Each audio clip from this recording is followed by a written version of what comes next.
ছোটবেলায় যখনই আমাদের মাখন খেতে ইচ্ছে করত তখন আমরা মাখন চুরি করে খেতাম। আমরা সকল বন্ধুরা একে অপরের পিঠে দাঁড়াতাম, মাখনের হাঁড়ি ভাঙতাম আর মাখন খেয়ে নিতাম। এটাকেই বলা হয় সংগঠনের শক্তি। এবার কি শুধুমাত্র সংগঠনই যথেষ্ট? আসুন দেখা যাক। যেমন ধরুন, সব থেকে হৃষ্টপুষ্ট বালক সে যদি সবার ভার বহন করার বদলে ওপরে চড়তে থাকে, তাহলে কি আমরা হাঁড়ি ভাঙতে পারবো? আমরা কখনো কি মাখনের আনন্দ উপভোগ করতে পারবো? না। শুধুমাত্র সংগঠন যথেষ্ট নয়, তার সাথে প্রয়োজন হলো ভারসাম্য। তবেই তো মাখন লাভ সম্ভব।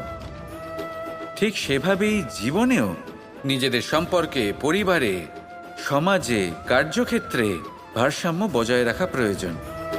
যদি এই ভারসাম্য থাকে আর সংগঠন থাকে, তাহলে আমরা সবাই লক্ষ্যের দিকে যেতে পারি, লক্ষ্য লাভ করতে পারি।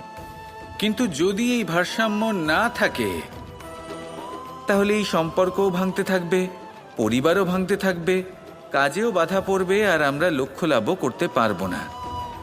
তাই সংগঠনের সাথে থাকুন, ভারসাম্য বজায় রাখুন, আর আমার সাথে ভালোবেসে বলুন, রাধা রাধা। আজ আমরা কথা বলবো মানুষের আরও একটা খুব বড় শত্রুর বিষয়। তার নাম হলো ক্রোধ।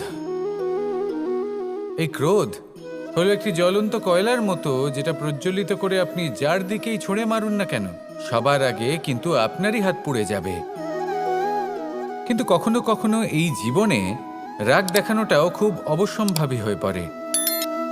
যেমন ধরুন, যদি আমরা কথা বলি সেই ক্রোধের, যা আসে যখন আপনি ধর্মকে রক্ষা করছেন, অধর্মের বিরুদ্ধাচরণ করছেন, সত্যের হয়ে রুখে দাঁড়াচ্ছেন, মাতৃভূমির মঙ্গলের কথা ভেবে চলেছেন, নিজের প্রিয়জনদের মঙ্গলের বিষয় ভেবে চলেছেন, তখন ক্রোধের জন্ম হওয়া খুবই স্বাভাবিক আর কোনোভাবেই অনুচিত নয়।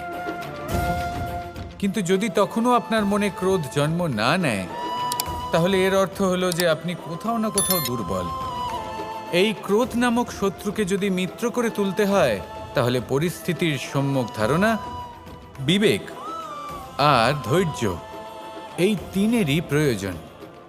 তাই এই ক্রোধকে নিজের মিত্র করে তুলুন আর আমার সাথে ভালোবেসে বলুন, রাধা রাধা।